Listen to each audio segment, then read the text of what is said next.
This movie needs no introduction. Literally. This movie does not need any sort of introduction at all.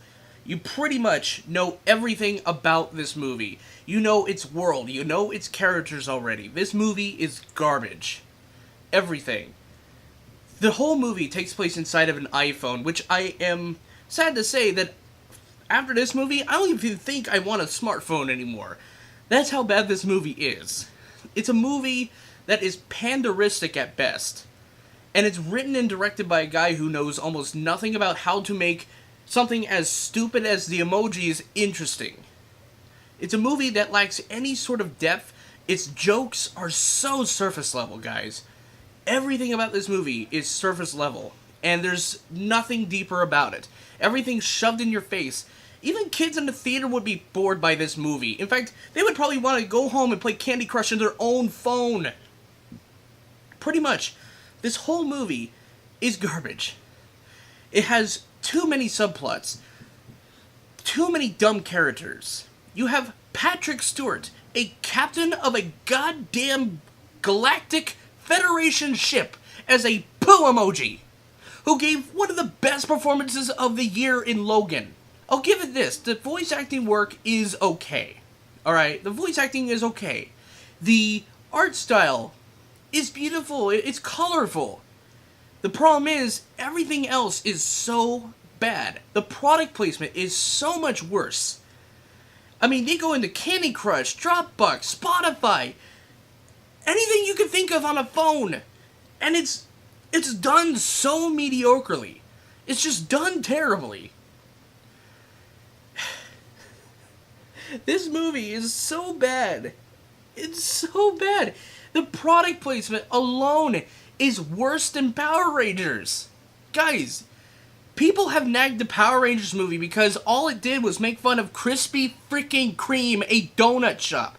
Here, it's panderistic. It just product places all the different apps on a phone. On a phone!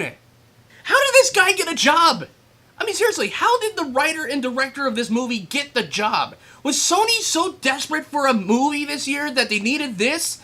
I mean, between all the Sony picture movies this year, the only good ones so far have been Baby Driver and Spider-Man Homecoming. If anything, if you want to see a Sony Pictures film, go see those films. Don't spend your money on this panderous crap. It's boggled my mind how greedy Sony can be at this point. They're like, oh, well, what do the young kids want to do nowadays? Oh, they have phones. So what do they want to do all day? Text emojis. Oh, that'll get some fire going in our media. This movie is shit. This is honestly the shortest review I will ever give a film.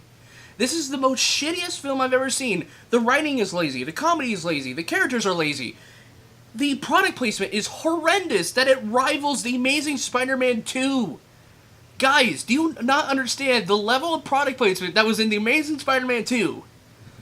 Made by Sony Pictures, nonetheless. This is worse. Honestly, in my mind, I would watch The Amazing Spider-Man 2 again and again as torture over watching the Emoji movie, because that is purely a sentence death for any normal-minded, cinema-going person. Kids will be bored by this movie. Everything's so uninspired. Really, everything's so uninspired.